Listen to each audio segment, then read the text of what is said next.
আজ ইতিমধ্যেই 500 টাকার নোট নিয়ে সরাসরি রিজার্ভ ব্যাংকের তরফ থেকে বেরিয়ে আসলো এক বিরাট বড় খবর। 10ই জানুয়ারির আগে করে ফেলতে হবে আপনাকে এই 3টি জরুরি কাজ, নইলে আপনি আর ব্যবহার করতে পারবেন না আপনার কাছে থাকা 500 টাকার নোট। এই মুহূর্তে 500 টাকার নোট নিয়ে রিজার্ভ ব্যাংকের তরফ থেকে জারি করা হলো নতুন নির্দেশিকা, যা কিনা দেশের প্রত্যেক নাগরিককে মানতেই হবে।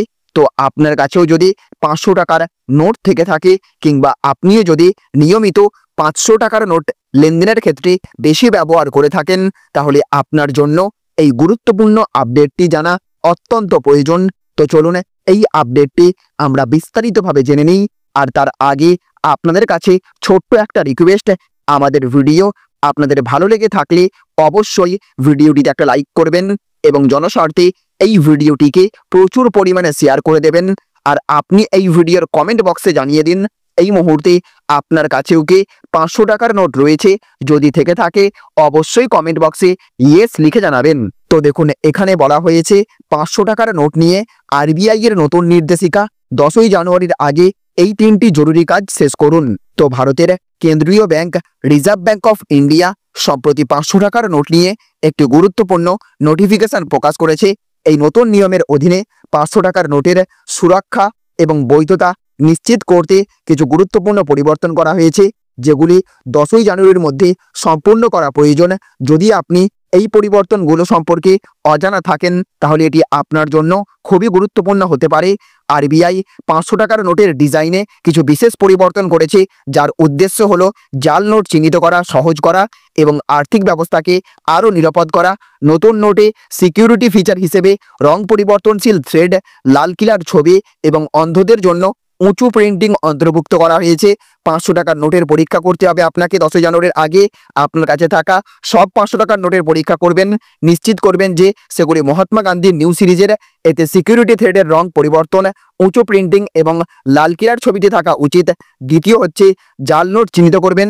যদি আপনি কোনো জাল 500 টাকার নোট পান, তাহলে সেটি দ্রুত নিকটস্থ ব্যাংক বা পুলিশ স্টেশনে রিপোর্ট করবেন।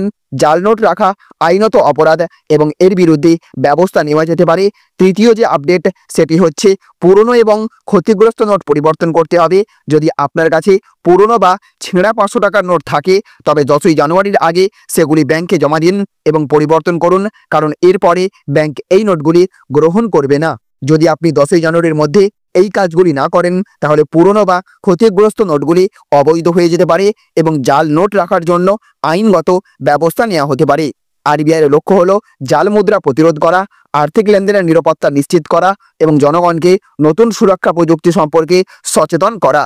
তাহলে ফ্রেন্ডস, বুঝতে পারলেন, পুরাতন ছেঁড়া 500 টাকার নোট যদি আপনার কাছেও থেকে থাকে, তাহলে অবিলম্বে আপনাকে সেই নোটগুলোকে 10ই জানুয়ারির আগে ব্যাংকে জমা দিয়ে দিতে হবে বা পরিবর্তন করে নিতে হবে। 10ই জানুয়ারির পর থেকে কোনো ধরনের পুরনো বা ছেঁড়া 500 টাকার নোট ব্যাংক গ্রহণ করবে না বলে জানিয়ে দিয়েছে রিজার্ভ ব্যাংক অফ ইন্ডিয়া। এমনকি পুরনো বা ক্ষতিগ্রস্ত নোটগুলি অবৈধ হয়ে যাবে। সঙ্গে সঙ্গে জাল নোট যদি থেকে থাকে, তার রাখার জন্য আইনগত ব্যবস্থাও নেওয়া হবে কেন্দ্র সরকারের তরফ থেকে। সুতরাং আপনি যদি 500 টাকার নোট বেশি ব্যবহার করে থাকেন, তাহলে অবশ্যই জানুয়ারি মাসের আগেই নোট বদল করে ফেলবেন। এবং যেহেতু এই 500 টাকার নোট সবচেয়ে বেশি সংখ্যায় জাল হিসেবে ধরা পড়ছে, তাই অবশ্যই আপনি লেনদেন করার সময় ভালো করে নিশ্চিত হয়ে তবেই 500 টাকার নোট গ্রহণ করবেন। তো ফ্রেন্ডস, এই ছিল আজকের কয়েকটি গুরুত্বপূর্ণ আপডেট। যদি ভিডিওটি আপনাদের ভালো লেগে থাকে, তাহলে অবশ্যই এই ভিডিওটিতে একটা লাইক করবেন এবং ভিডিওটিকে প্রচুর পরিমাণে শেয়ার করবেন। ভালো থাকবেন, সুস্থ থাকবেন। Thank you friends, thank you for watching.